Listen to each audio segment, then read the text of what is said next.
standing in the cemetery when all the family gathered round.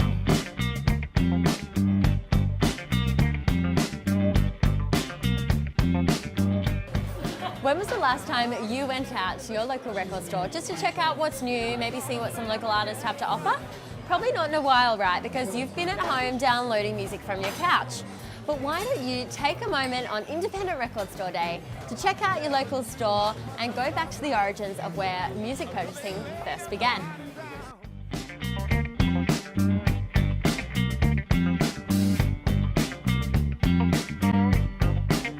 You know the storm cloud come rolling and the wind began to blow.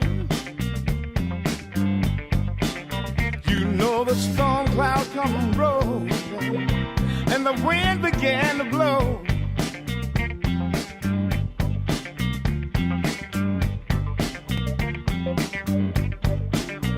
I cried, baby, please don't leave me. Baby, please. So I'm here with John and Bill from the band Little John. So from an artist's perspective, what's the relationship like with local artists and record stores? Can you tell us a little bit about that relationship?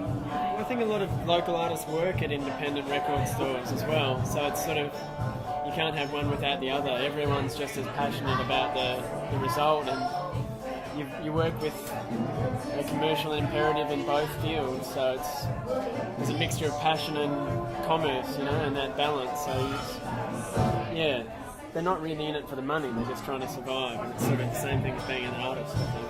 As being in a band yourself and having a CD out, do you think that you guys have suffered in any way with the online music age and people being able to download and access your music so easily without having to pay for it?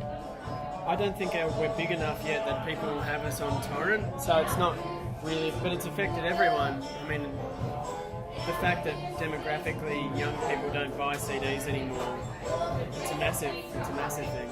So do you think record stores are not only equally important for you guys as performers, but also for the punters out there buying music? Yeah. Well, last time we were here, and I was wandering around the shop as a punter, as a record buyer, with John trying to get recommendations on bluegrass and where to start in bluegrass. So he just took me around the corner of the bluegrass section and goes, okay, you've got this, this, this and this.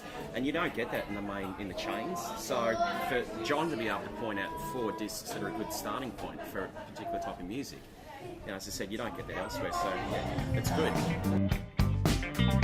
Why'd my baby have to leave me? Why'd my baby have to die?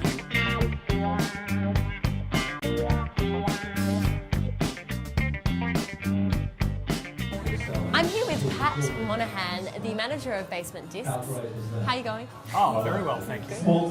First of all, tell us about how long you've been working here. I've been working here almost 10 years. Before that, I had another 10, 16 years in other independent stores, but 10 years ago. Or what is it about the record store culture that keeps you in the business? It's a great hobby to have, and actually I get paid for enjoying my hobby, and I love it. I get to meet really cool folk, talk about music all day long and listen to cool music all day, and I've done that for 25 years. It's fantastic. In today's digital age, music has become so much more accessible to people all over the world, regardless of where you live.